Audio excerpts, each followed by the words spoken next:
They trade one or two commodities. They caught the gold move. They caught the oil move. They made their millions and millions and millions of dollars trading one or two instruments, and that's it.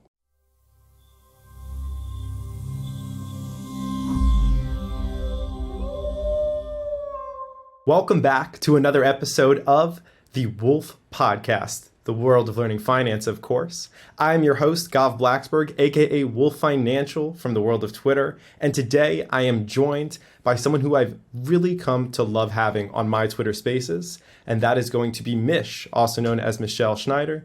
She is a managing director. She's a partner of 3 different companies, a fintech author with a great book, and a registered investment advisor, among many other things, and an accomplished career. Mish, it is great to have you on today. I would love to just give you the opportunity right off the bat to tell us a little bit about who you are and how did you get started in the finance industry? First of all, thank you so much for having me on here with you today. It's such a pleasure to meet you and see your face because, as you know, the world of Twitter is often just an avatar, whatever they choose, and some kind of a name. So it's very cool. Okay, so the quick story, because obviously I've been in this business a long time, is that this was, if you believe in fate, Bechet, then you know that sometimes things just happen in your life. And if you are open to following paths of least resistance and to the signs from the universe, or however you want to view it, that's essentially what happened to me. So I was a special ed teacher. I was living in Queens, New York, where I got married for the first time. I did everything my parents told me to do. I lived near them. I got married young. I became a teacher. I grew up in a very modest economic family in terms of income. My dad was a mailman. My mom was a housewife. So there was no talk around the dinner table of finance, stocks, or anything like that. And I was also, I worked my way through school. And so it wasn't like I went anywhere, like to Wharton or anything. I went on a partial scholarship to state universities. And then I went to CW Post for my master's degree in special ed. And that's kind of where I was at. And then one by one, it was like, let's pick off the things that don't necessarily work for me. So I left the first husband, and I always say that's not to be unkind, but I was a kid. I got married because I met him on the basketball court because I played basketball when I was in high school and college. And then I moved to Manhattan, and I was still teaching. And then one day there was just this magical knock on my door of a girl that lived upstairs from me. And I opened the door and we became instant friends. And she worked for Merrill Lynch on the commodities exchange in New York in the World Trade Center. And after we became friends for a while, and she said, "Oh, you want to come down to the floor and see where I work?" And I'm like, absolutely. So when I got down there, my head exploded. I mean, it was like, wow. This is where I need to be. I'd been very good in math in school, so I had a head for numbers, as they say. But yeah, it was just, I saw the action. I didn't know what commodities were. I didn't get a job right away. It took me a while. I kind of went through some channels, finally got a job working for Conti Commodities, which was part of Continental Grain, as an analyst on the floor, and off I went. Wow. So commodities, let's talk about that for a second. Were you drawn to commodities, or was it kind of the easiest access to the industry? But then once you were in it, what is that like? How different is the world of commodities from the rest of traditional finance? Well, when I got into the commodities market, it was the height of the commodities market. In fact, equities were dead, which is something that I talk about a lot because we had gone through inflation and then stagflation in the late 70s into the early 80s. And that is exactly when I got started. So thinking about stocks was not even on my radar. I got down to the floor and gold was going crazy, silver, sugar. Then I got into crude oil and that went crazy, and orange juice everything was going crazy. So it wasn't like I thought, oh, gee, I should be a stock trader. I hadn't even seen the New York Stock Exchange yet. So there was definitely a divide between the commodities traders and the stock traders. Of course, I came to learn later on that all the commodities guys had stock portfolios as well, which I eventually had myself. But yeah, I mean, there was nothing to think about. It was a no-brainer. It was amazing. Commodities, the reason why I still love them and kind of glad that in the last couple of years they've come back into vogue is because they're raw materials. So it's not like buying a stock in a company. You're actually buying a future.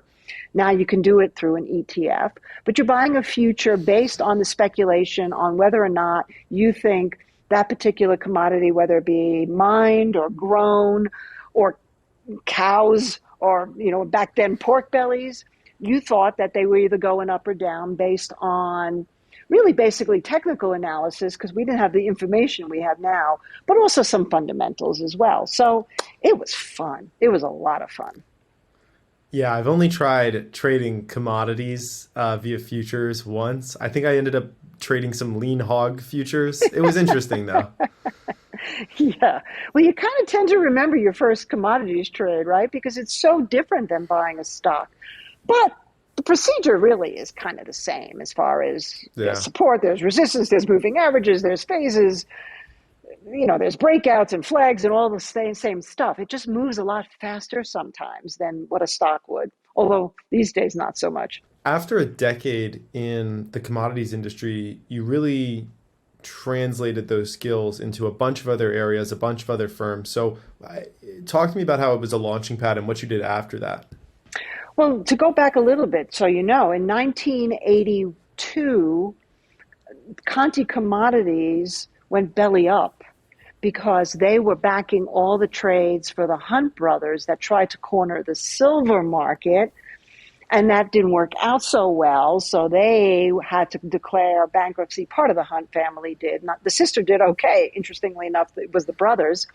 And Conti Commodities went out of business. So now I'm on the floor. I had a seat in the commodities exchange on the coffee, sugar, cocoa exchange. And now I'm completely unemployed. So I had, again, fate, sort of like, what do I do now? I took a quick job working for another firm. But at that point now I knew too much and I wanted to just trade for myself. So I became a local, is what they called it, down on the floor, one who trades for themselves. And I went over to COMEX, which is the silver and the gold market. And then I went over to NYMEX, which is the crude oil market, where I spent the bulk of my time. Then I went over to FINEX. And at this point now, it was because the S&P futures and interest rates were starting to be more of a factor, right? Volcker had come in and goosed up the rates. And so I started trading more financial instruments, and then I left the floor completely and went upstairs, as they say. And that's when I really started trading more stocks. Okay, awesome. So you get to the stock trading part of the world, and obviously you've been very successful there. How would you describe your trading technique and style? Well, I have to also say that in the course of all of that, in 1987, I started dating my now husband, Keith Schneider, who was also a commodities trader. And he was leaving the floor. He actually left the floor in about 86, 87. And so he was already much more experienced in the stock world than I. And then in 1990, we hooked up with Jeff Bish, who now is the partner of Market Gauge. And those two went off and created Market Gauge, which was really more of a institutional investor place for tools. So by the time I got involved with them, they already had established a bunch of tools and a bunch of strategies. So I have to say, I have to credit both of them for giving me my base education in terms of having a procedure. But since then, of course, I've run off and done my own thing. But we very much still use the Market Gauge way, for lack of a better expression, which is, we can talk about that. Let's talk about it. Well, as I said, I've kind of gone, when we first got started, and the same thing in the commodities market, as I mentioned, you didn't really follow the macro or the fundamentals. You knew kind of things that were going on.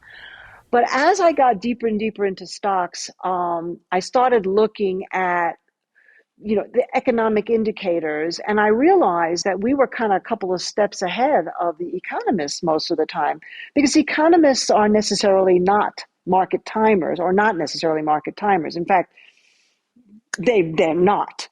And so I started realizing that as I was predicting where things were going to go in the economy, it was because I was watching certain areas of the market. So I was watching the indices, but I was watching the Russell 2000. I was watching the sectors, but I was really focused on transportation and retail and regional banks and biotechnology and then semiconductors. So that created the economic modern family, which I'd say is my way of sort of stating where the macro was going to go because they were already telling me where they were going to go. I don't always know why. Like, so for example, in 2021 in November, before the SPY and the Qs broke down, I already saw that the Russell 2000 were breaking down. And I thought, ooh, why are small caps breaking down? Gee, I wonder if the Fed is getting ready to raise rates because inflation was starting to spike too. That's the kind of thing. So it's not like I'm this great macroeconomic expert. It's interesting that I've become known like that because now I decide, oh, gee, I better do the research to back up what I'm seeing in the charts. So I just want to mention that. Otherwise, we use phases. My book, Plant Your Money Tree, talks about using phases to time your way in. Phase changes being the most powerful. You can look at weekly or daily charts on that. We use a 50 and a 200 simple moving average, whether it's a daily or a weekly. And then we start going more and more micro, right? So after that, we've got 30-minute charts where we look at pivots. And then we have opening ranges that we use based on whether it's a 2-minute, 5-minute, or 30-minute opening range. And through all of that, what we are most keen on is risk. Mismanagement is probably one of the greatest assets of market gauge that I take every day into my life and try to teach people to do. Are you playing both long and short strategies typically? Yes, well, with this advent of ETFs that take advantage of inverse relationships, because we have a lot of customers, my clients in my service, and also our RIA members often can't go short. They can't go naked short. And so options is something we don't do primarily. We have an options product, but for me primarily. So what I do is I use the inverse ETFs for that because most things will. And sometimes it creates a barrier for the service, but I can do whatever I want for my own trading. So yes, going short is fun. So I'm hearing there's a usage of moving averages on higher time frames, going into lower time frames with some pivots and some other pieces. Are you actively trading on a daily basis? Not as much anymore, although day trading has definitely been fantastic since we've been in this bear market. But I spend so much time doing other things now. I've evolved. I guess we can say it's evolved. Some people might say it's the opposite of evolving, devolving. But I spend a lot of time on the media. And then when I'm not on the actual classic meter, I'm talking to people like you in the Twitter spaces or other podcasts. So that has taken up a lot of my time doing research. I write for a London magazine. I do a daily blog. I work with stock charts. I mean, it goes on and on and on. I seem to have a problem saying no because I like to give information. So that has actually taken away from my own personal day-to-day day trading. For my service, though, we can be very, very active, but we'll look at it more for mini swing to swing trades as opposed to in and out the same day. Okay, understood. We could talk more generally about the state of the market and the economy right now. We know we're in a bear market. We know we're in a downtrend. Overall, maybe projecting even next kind of like 6 months, 12 months, what's your feel for the economy? Maybe how the Fed will interact with it, and some of how that translates to the stock market. Well, I'm probably more in the camp of the fact that inflation, although definitely has peaked in many areas, that people don't understand that inflation can look different in that it's not necessarily going to be a shortage of raw materials based on a supply chain issue and people not going to work like we saw in COVID. This type of inflation that I believe we're about to experience is going to be more of mistakes made by the government and by the central banks that we're already seeing take form. And what that does in that type of inflation is it creates almost a panic state of people where they want to buy hard assets. So it's different type of inflation. And I have to say, there are a few people out there talking about that, but I get a lot of arguments, and that's one of the things I love about Twitter is I get to hear other opinions about the fact that we're going into a deflation and I must be out of my mind. But I do have the advantage of experience. And I also have the ability to look at all these different factors and assimilate what I'm seeing very quickly. And I've been talking about the dollar declining since basically for the last few weeks, since it went up to 114 and change and has come down, as part of the sign that perhaps the Fed is going to lose a little control. And some of these emerging markets like Japan that's doing QE and the Bank of England, which now we'll see what's interesting with the new prime minister, what he does. He's an old Goldman Sachs guy, by the way. Mm-hmm. So I would say he's going to err more towards the side of QE as well. And now China, after its big collapse, she is trying to support their currency. It's going to be interesting to see whether or not the Federal Reserve does the same thing, which also will not only speak badly to the Federal Reserve's commitment to what they said they were going to do, but it will spur this type of inflation, this second round that I'm anticipating, which will not be good for equities. Some equities, but not all equities, right? Definitely not all, and definitely not in the long term. Right. So I agree with you on both those points. To the market right now, for some of your clients, are you still utilizing classic DCA strategies across the board, or are you kind of slowing down on that and leaning more into specific swings? Well, we have a lot of cash right now, which is strategic because I knew this bear market rally was coming because the three key areas of my economic modern family held that long-term 80-month moving average, which measures a 6 to 7 year business cycle, which means that I kind of knew ahead of time that the Fed was going to really try for a soft landing.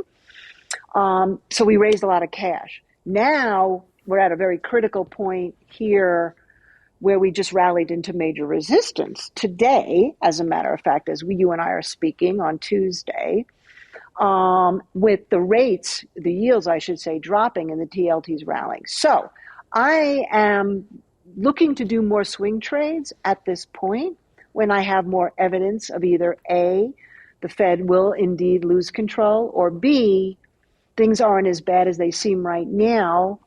The Fed slows the rate of change in how they're raising, but they don't necessarily talk about the bond buying program rumors that came back today, or buying equities or corporate buybacks, because people all still don't believe that we're going to be in this raised rate scenario. And that's when I'll start going in and looking at different things. But this is just my discretionary account. Our RIA has quant models, and they bought 5 different positions today.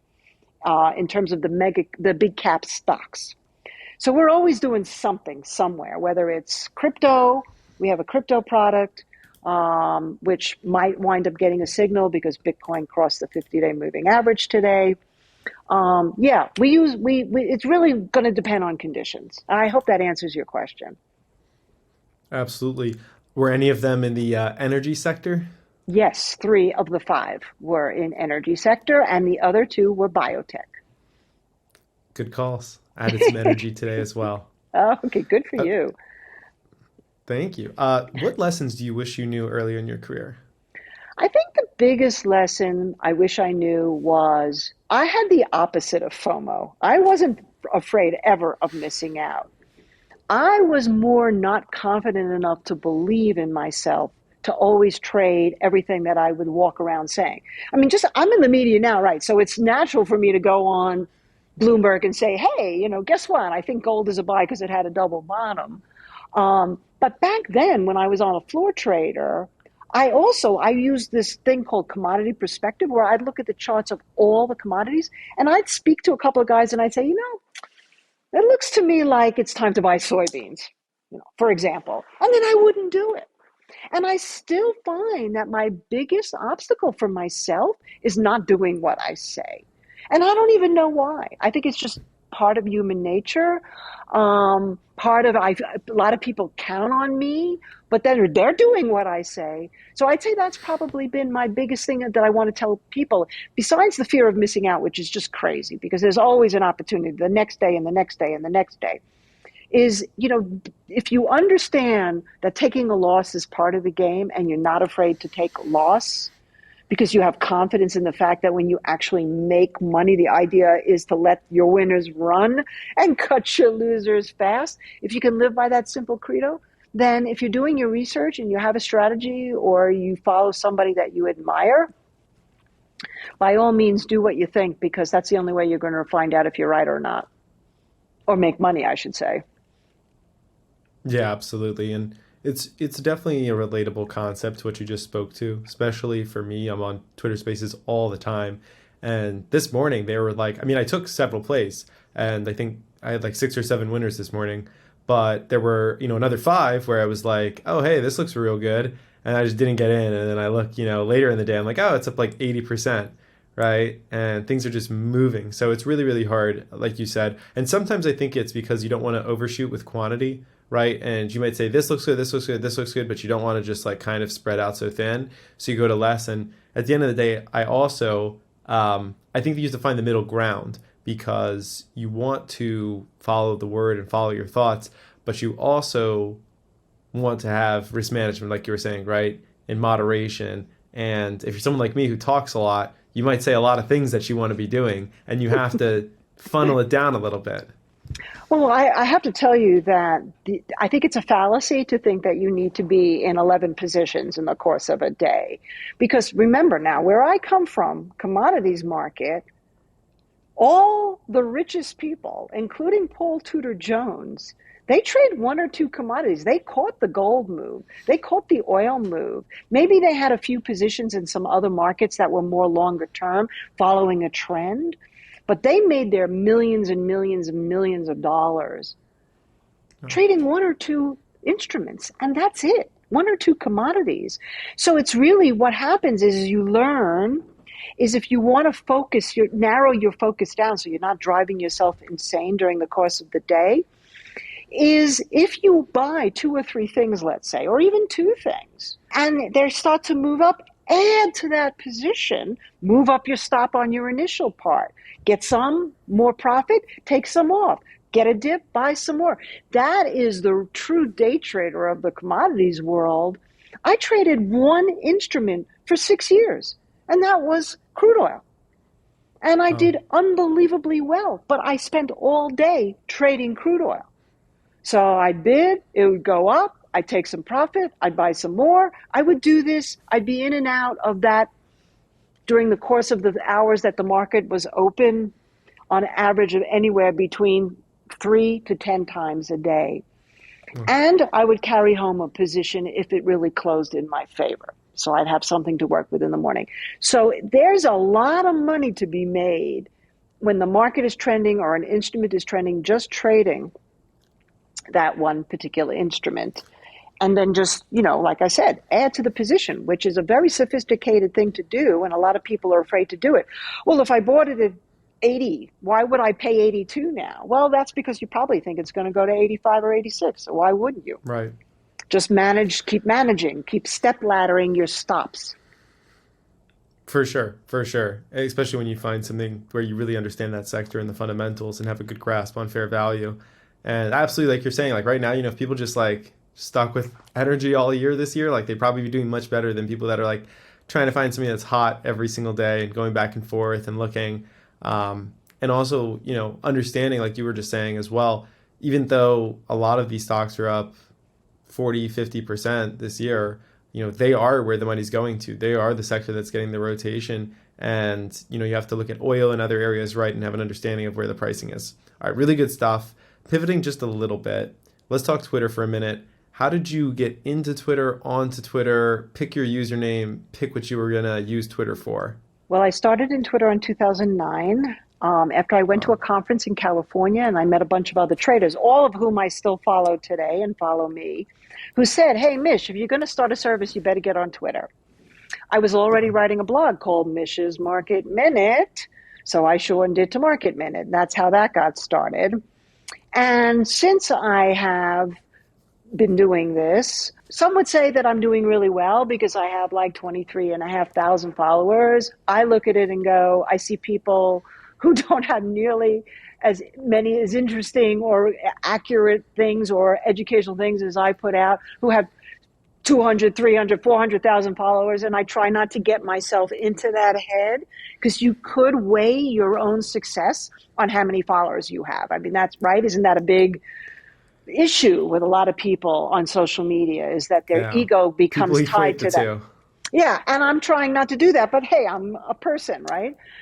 But in the since actually Women of Wall Street, since I've been on the media more, and I do a lot of Real Vision stuff. I did one yesterday. Now it seems that what happens is Twitter starts to snowball on itself. Once people look and they go, oh, she's got almost 24,000. You know what? She must be worth it. Follow. So Yeah. it's kind of like a domino effect that it just starts to explode, or maybe like a snowball that starts to get bigger. And I have made so many friends now on Twitter. Here's a great example. I'm going to the Money Show last week. So there's a guy, Bob Lang. Maybe some of you know who he is. He's a great options trader. We've been friends forever. Here's a typical great story. So years ago, I put something out. Typical me, I said, well, if it clears this level, it's going to do this. If it breaks this level, it's going to do this. And being snarky, he wrote back at me and he said, oh, that's really clear, Mish. And I was like, well, what do you think, Shakespeare? I actually put that out on Twitter. And he said, let's be friends. I love you now. And now here we are. We've been friends for years. We're meeting in the Money Show next week, finally face to face. Wow. So this is what Twitter is. It's a great community. FinTwit's a great community. And I get all my news that way. I never, ever, ever, ever watch news except if I'm on it. But no, I'm serious. I don't watch any of the news channels. I get all my news from the headlines on Twitter, because I do not want to hear anybody's opinion about what they think about the news. And then I follow some really great people, traders. And then, I post my photographs up there because it's helped me become a better amateur photographer and have fun. I love it. Yeah. I think you covered really well what Twitter should be used for. So you hit the nail on the head there. I use it, a little bit more businessy because I do run my company through Twitter, but certainly it's been a great place to network, make friends, meet people. I just met like dozens of people in person last week that I'd never met in person from Twitter, some of who I'd been talking to for over a year. So it really, really can relate to that. Awesome. Mish, I'm really glad we were able to run through some of your background, your work experience, lessons, and really, what you're doing now on Twitter. I would love to hear maybe just what's the future, what's next for you, as well as any other closing comments you want to add on to here. Well, what I'm trying to do now is really work with my economic modern family to bring it to a financial literacy light. Because I have characters. I have cartoon characters, I have dolls, and Stock Charts, which I am a big contributor to, has a very serious TV studio in Redmond, Washington. And we're gonna collaborate with their producers and their content writers and their graphic people to create the series of videos along with PDFs on the economic modern family. And what I'm really hoping for at this stage of my career, it's really all about legacy. And so what I really want, I mean, there's always money to be made and there's always different models to be made. And I'm working with a fintech company now, and I love being sort of a mentor and a guru. I mean, that's gratifying. But ultimately, what I want, since I was a special ed teacher, is to leave the legacy where it can be modified to children to get whatever grasp they can get of the economy through these dolls, all the way on up to the most sophisticated wealth managers who need a visual, because we all need visual stories, right? So I Yeah. think that would be my last, well, maybe not my last, because I don't want to say that. I'm still sort of young. But I would say that, and I love this business and I'm very passionate about it and I love helping people. But I think that would be really, for me, the most gratifying thing is if when I depart from this world one day, I have left something solid that people can sink their teeth into that maybe hopefully make their lives better. Just like that girl who brought me down to the floor so many years ago made my life better by introducing me to the world of finance. Absolutely. just one encounter can take everything to the next level. Super excited for what you're doing, for what you're building. If anybody wants to hear more of Mish, you can catch her usually at 10 a.m. EST on our Twitter Spaces. You can also see her on TV, regular basis, Bloomberg, CNBC, and elsewhere. It's been a pleasure having you on, Mish. I'm really glad we got to do this. Thank you so much for agreeing to it. Thank you so much. It was really fun to talk to you. And I look forward to many, many more times together, either through our Women of Wall Street or whatever other way we connect. Me too. To the listeners, if you enjoyed it, you can drop us DMs on Twitter at Market Minute for Mish. I'm at Wolf_Financial. You could even throw us in a group chat and tell us that you like it together. I'll be sure to respond. Thank you for being a loyal listener. Till next time, that's it for the Wolf Podcast.